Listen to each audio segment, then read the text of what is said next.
30, 40 years ago, you would really have to go out of your way to look for extremist content. In the digital world, it can pop up on your feed unexpectedly. I'm Sarah Ferris, true crime podcast producer. And I'm Katherine Schweit, former head of the FBI's active shooter program. And you're listening to Stop the Killing.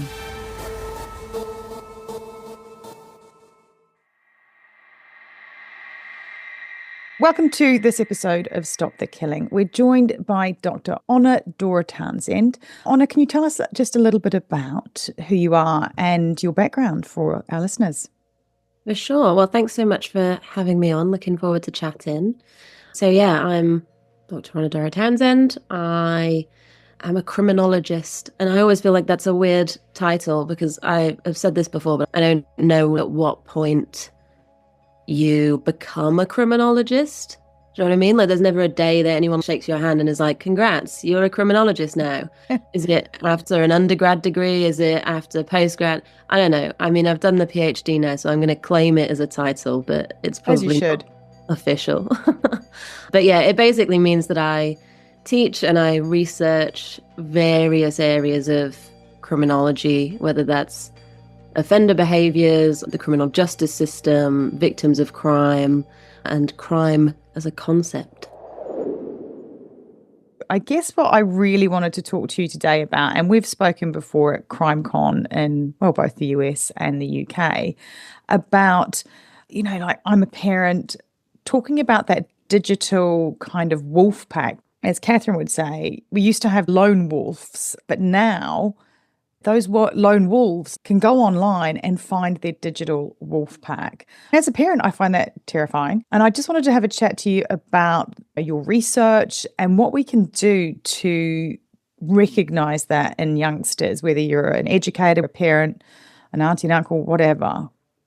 So that's our starting point. Yeah, to me, that's the most frightening part. If I could just jump in and say, having spent all this time in the FBI, and we always talk about, oh, he's a lone wolf. And I think that's a very misunderstood term. And they say one individual goes out and he's a lone wolf. But what we mean in law enforcement is that they're not affiliated with other people. A lone wolf is a person who goes out on their own and decides to do something. Sometimes shooters or people who commit violence, terrorists, are affiliated with an organization. Sometimes they're inspired by that organization's beliefs. And sometimes they just do it on their own because they've decided that they think this is a good organization and this concept and their movements and their beliefs are good. And they want to do the same thing, but they're just functioning on their own and what it really meant for so long. But now what's so fascinating is the internet and social media and all these different forms of opportunities for people to communicate with each other have given us a situation where anybody can find a like kind. They just have to look online and they can find, they want to be a blue square with a round peg on the end of their foot. They can find somebody who wants to be a blue square with a round peg on the end of their foot. And that's frightening, frightening, frightening. And the digital world is just something that so many of us don't understand as well as we could. I think it's really key what you're saying, Katherine, especially about finding that inspiration and maybe being inspired by an organization or a group. I think the impact of these online communities is that the ability to either find or stumble across that inspiration is basically made a lot easier. Because, in 30, 40 years ago, you would really have to go out of your way to look for alternative or extremist content. In the digital world, it can pop up on your feed. It can just enter into your life unexpectedly. And we know that the algorithms actually encourage that sometimes because that shock factor can get people to remain engaged online. And that's ultimately their goal. TikTok want you to stay scrolling, so do Instagram, so do Facebook. And if they pop up things, even if you're watching at first out of vague interest or maybe even, slight horror, it'll keep feeding you that content from that moment on. So it's testing out things on you. If you start engaging, your feed becomes more and more of it because they want you to stay on their site. And so if you happen to have stumbled across even a small amount of content that might be extremist or derogatory to certain communities, it'll keep feeding you that. I think that's the potential danger, because you end up with young people in a bit of an echo chamber where they actually think that's the whole world. That's such a great word, the echo chamber. I think that's the curse of the lone wolf, right? It is an echo chamber. We tend to surround ourselves with like kind, and we look for somebody who will support whatever our position is, whether it's a very solid position to have or not. I mean, to me, the challenge is, how do you prevent people from going into those echo chambers? In addition to, how do you prevent them from going in? And is that the goal, to prevent them from going into those echo chambers? Secondarily, how do we, as moms and pops or law enforcement, find those echo chambers? Mm-hmm.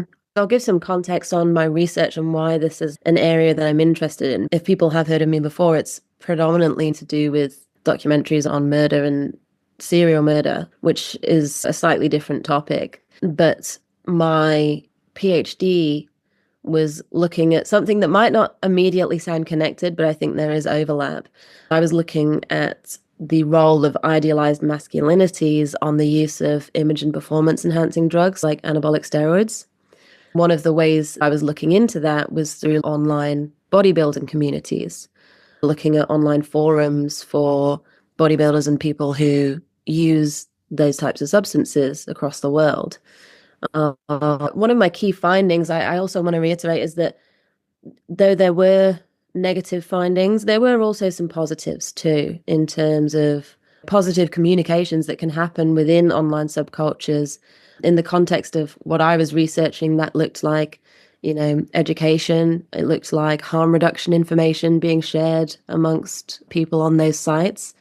There were also a lot of negatives too, in terms of the heightened idealization of some particularly toxic forms of masculinity was something I came across a lot.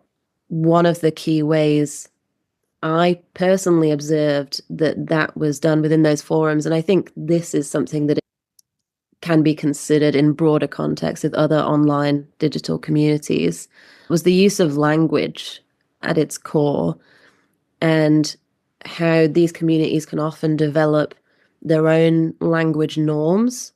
And that might be in terms of like humor, or it could be specific words that are developed in online communities, which is something that you see, for instance, the incel community. That word didn't even exist before the development of that online community. Mm-hmm. What I thought was really interesting in my research was that there's a real divide about how to see that language and how to approach it as well, because I was looking at the use of homophobic and sexist language in these online forums. They were predominantly veiled in humor.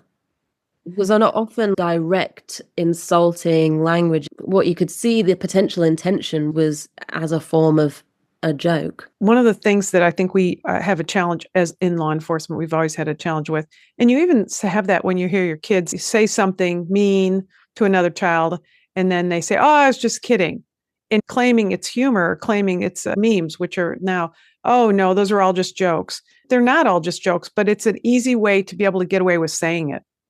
Absolutely. What I ended up kind of discussing in my research was that there is research that suggests that online language isn't necessarily reflective of the poster's true beliefs.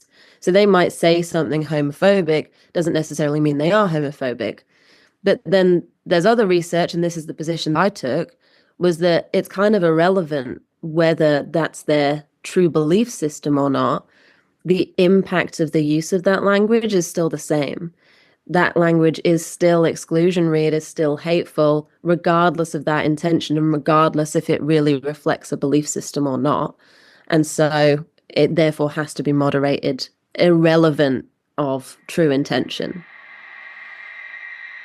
Before we got on, we were talking about that funnel where they use humor to draw you in. Did you see in your research the pathway for people becoming more and more invested? Did the content change that they were being exposed to? Yeah, we believe that the humor is a testing, right? It's a testing of the environment to see whether or not I'm going to test you with this humor, and it will help me to see whether or not you believe what I believe. Mm-hmm. Yeah, and I think that's it kind of all links back to what we were saying before about social media algorithms as well, in that that's the sort of content that might initially appear. It's not going to go straight into the deepest, darkest corners of any particular digital subculture. It'll be something that is guised as humor or relatable content. That's why everything around, I think, Andrew Tate escalated the way it did, because Andrew Tate and many within that space utilized forms like podcasts. Clips of those podcasts would go online. There are some extreme parts, you would say, but there were some less extreme parts. Maybe some less extreme parts would go as a clip on TikTok that would get traction, and people would go, oh, I'm interested in what he's saying. And they'd go and listen to the full podcast. And that's where they'd then be exposed to the further extremes of what was being said on there. But it is that kind of trickle down effect that's really difficult to moderate or stop, even for yourself, let alone for other people. When you were looking at that trickle down effect, as a criminologist, what are you looking for? Are you looking to see who the people are that are being targeted, who's more vulnerable in those cases? What are you looking for particularly?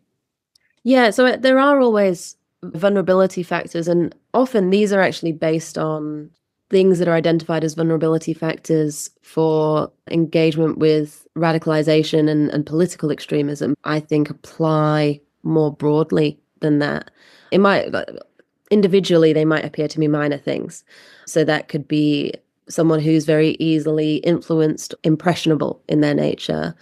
It could be someone who has low self-esteem, someone who's particularly isolated, someone who's gone through some form of rejection, whether that's in a relationship, family, or even workplace, for instance.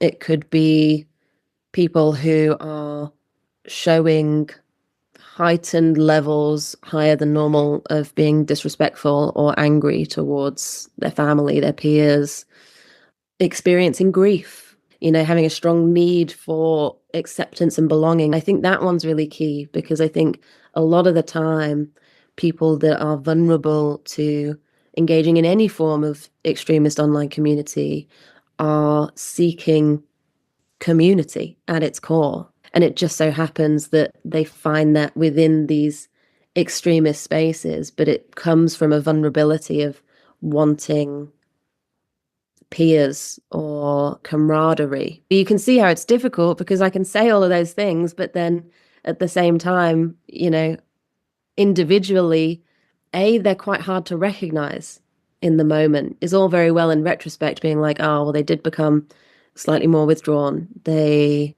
were being more isolated. They did seem to seek external gratification. But it's very difficult, I think, for parents, for law enforcement, for educators to fully gauge that all happening at the same time, which is why everyone, I think, probably needs to work together more than we do, especially in terms of parents and schools, and sharing that information of what's going on at home, what's going on in the classroom. Here in the States, we have a lot of schools who've adopted, and companies too, who have threat assessment teams that work together, as you're suggesting. One of the things that I know as a longtime law enforcement officer is that the law enforcement is kind of the last to know. And people want law enforcement to solve the problem. First of all, law enforcement doesn't usually know the problem exists. And then they only have so many tools that they can enact. A lot of times I hear, well, police should have arrested him. You have to have a law that allows somebody to be arrested. And then, great, you arrest somebody, then what? That's not really going to solve a child, a teenager, or a 20-year-old or a 25-year-old who feels estranged from society. If anything, that's going to make it worse, because they're going to become further isolated and more vulnerable. Exactly. Taking a child, for instance, out of school, or kicking a person out of their job. One of the challenges that we've always seen in the States, other countries, is gang membership. And I very much liken this to gang membership, people who they're looking for community and they isolate. The challenge is when your kid leaves the house, they're leaving the house. and you know that they have changed their clothing and they're hanging out with people who aren't necessarily the best people they should hang out with, and they're gone at times when they shouldn't be gone, doing stuff they shouldn't be doing. You can't see any of that online as a parent. And I think that's perhaps the most frightening thing for a parent, is that you don't see what your kid is doing online. What would you say to a parent about that difference? I'd say this is something that Sarah and I have talked about before, because there are, even with those more traditional indicators of whether it's radicalization or gang membership, there are flaws with them anyway, I think, in terms of, you know, for instance, you mentioned changing the style of dress. That's always such a difficult one because teenagers do that. My dad always jokes that one day I went upstairs looking like a little girl, and the next morning I came down looking like Amy Winehouse. Because overnight I decided I was into emo music, and that Did was he mean that as a compliment? Because I would have taken that as a compliment. at the time I was pretty thrilled with it. Yeah, I'd be and up for he that. wasn't wrong. He wasn't wrong. I will say, in retrospect, it's one of those things that teenagers do, and that doesn't inherently mean anything negative. Things like that particular subculture I'm referring to, of like emo music or goth, for instance, that's been aligned with some really negative behaviors. But we do see the physical changes on somebody who's going to commit a violent act. And we've documented that through the years. You know, like you're saying, I mean, to me, I always say they kind of become a different person, because, you know, it's not like they were planning on being a murderer when they were 10. So they kind of create a different person of who they think it is, including what that person should look like. The difficulty is that it's, again, one of those issues of hindsight being 2020, in that so many young people will go through periods of very rapid change, engaging in different subcultures, because that's also part of being young and finding your community. It's easy in retrospect, when someone's got involved in a negative community, to be like, oh yeah, they shifted, they did a full flip of their personality. But that ignores the fact that so many other young people are doing exactly that and not going on to cause any harm to anyone. Right. We hear that with video games. Oh, they play video games all the time. Well, that's not indicative of. Lots of people play video games all the time. But how do you find those individual things? But I think that for me, what I really wanted to, you know, kind of hear your insight on was that idea of that online community and what you've learned about those online communities. Could you share more of that with us? With any online communities, like I said earlier, there is a place for positivity in the online world. It's not all horror and trauma and nastiness. One thing that's very key is that they can become increasingly important as roles and informers in people's lives. One of the issues that we had when we were looking at the use of image and performance enhancing drugs is that the online communities often become people's sole source of information. Right. Yeah. The most trusted source of information as well. You know, that's a great point I never thought about. That's an excellent point to hear. That's so meaningful, right? Because it's okay to get your information from your Facebook group or your TikTok, or just don't get all of your information from there. Absolutely. Well, that's the issue we had going back to my PhD. From a public health perspective, we really struggled because it might be that, say, even a majority of information on those forums was pretty much accurate in terms of how to safely consume those substances, or more safely, you know, with least risk to person.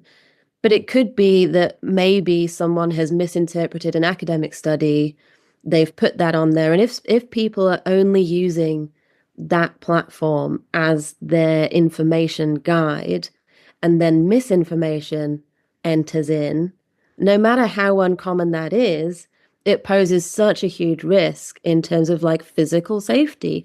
And I think that's exactly the same with any digital community, any sort of subculture, especially if we're here talking about, you know, extremist and kind of radical online subcultures.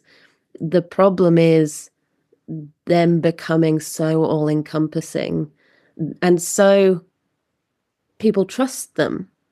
And I think that's perhaps like a naivety of the modern world. You often see it, where rumors get spread through things like TikTok and Facebook, because people haven't thought to take a step back and actually go and dig a bit deeper. And so before you know it, it's circulating online that people have died, or that so-and-so is taking this drug, or you know what I mean? Without any additional information being sought. And I think, is that because people don't know where to look yeah, for different information? yeah, I think it's knowing where to look. I think it's trusting the sources as well, though, because I think if you gather most of your information from an online platform and most of the time it's accurate, you're going to be way less critical when you receive new information from that platform. So again, it kind of links to what we were talking about before with, more extremist ideologies. If you're hearing things that are less extreme, on that sort of fringe that you align with in your lived experience, and then you hear some slightly more radical claims, but by this point, maybe you already trust everything they say because everything they've said so far aligns with your experience. So then when they come out with something that's a bit more extreme, it's like, well, do you know what I mean? Maybe they take that more willingly because that digital trust has already been built.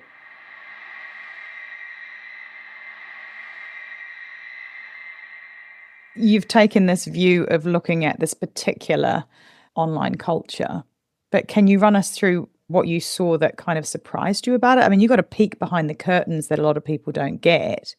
Were there things that you expected to see that weren't there, or outcomes that were unexpected from your research? Yeah, for sure. I mean, so with my particular research, it was also to add context. I ended up doing this data collection during COVID. Oh, wow. What a great time to do a PhD. Yeah. I guess not so bad because it's online, I guess, right? I mean, yeah, well, that's why it ended up being online, actually. It was supposed to be in gyms, but gyms closed. Of course. So it ended up being an online analysis, which I'm actually grateful of and I think was more impactful. You must have had a more diverse range of input because you're not going into one location geographically, right? Yeah, there's that. I was looking Country. at forums, international. I think also because of COVID, and I think something we've seen during COVID and beyond, was that a heightened reliance was placed upon those online communities because people weren't getting those connections elsewhere. If in the instance I was talking, if they were going to the gym and able to talk about bodybuilding in gym settings, then that was kind of a lot of what they were reliant on for that. Whereas in a world where we couldn't do any of those things, a lot of people relied on getting those same sort of peer-to-peer interactions in those online spaces, which meant that there was a lot of content to go through for me. One big surprise for me, which perhaps isn't surprising in retrospect, but at the time I was very surprised to see popping up, was how much COVID conspiracy theory existed on these online forums. And I hadn't really thought about that in advance, and I can kind of see a semblance of a link now, in that, kind of similar to what I was saying before in terms of building trust in online communities. I think there was an increase of a need to discuss perhaps more than would normally be discussed on those platforms because of a lack of external connections, because of the isolation encouraged by the pandemic. But additionally, when you have communities that are inherently reliant on gathering information from online spaces, is it hardly surprising that that's not the only online space that they're gathering information from? Because yes, all reading about getting all this information about bodybuilding and steroid use online. to me, I think in retrospect, it's not surprising that they're also in other online spaces gathering information or misinformation. But at the time, I was pretty surprised. But I think that's probably the case across the board. And all it will take then is these digital subcultures are not isolated, because all it is one person to be engaged in another digital online space and feeding information through from that one into this one. And you see what I mean? There tends to be a bit of a crossover. Yeah, they're all complementing each other and they're emboldening each other's positions, because I read it here and then I read it there. Mm-hmm. Is that what you mean? Yeah, exactly. But also just the fact that they're willing to gather information from those online spaces. So why would they only gather information on bodybuilding online and not gather information about any other interests or belief systems that they may have? You can see how they end up potentially going hand in hand, and then feeding each other and fueling each other potentially. I think the difficulty with all these conversations is it always ends with like a what to do, so we can talk about potential indicators, talk about potential vulnerability factors, but then ultimately people want to know, what do we do? You've read my mind. You've read my mind. I love a checklist. Especially parents or educators who are working with young people day in, day out. If there are those, risk factors and issues with their behavior that are becoming concerning, obviously the natural thing is, okay, I've identified, what next? You were saying before, Katherine, this is when, in retrospect, people pop up and they're like, oh, they should have been arrested. There's nothing arrestable. It's concerning. So what can we do in the interim? And it's a difficult one. It is a difficult one. And I can note a few things. For instance, things about talking about online dangers. Sounds really basic, but having an open dialogue with young people about what exists online and potential risks and things they might encounter before they do encounter them, and practical things like checking their privacy settings and having blocked internet access on various sort of platforms for young people. But Do you think it's a bigger risk for young people? Is it because they're more vulnerable?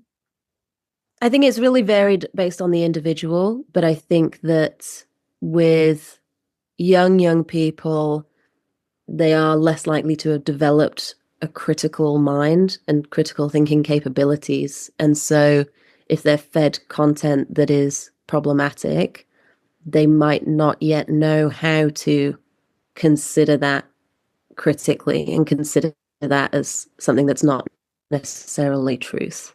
So if you were talking to a parent right now who's listening, what's the opening line they could use to have that conversation? Sarah's pointing to herself. What's the opening line that they could have when they've never had a conversation about privacy and online communities with their teenager? How should they start that conversation?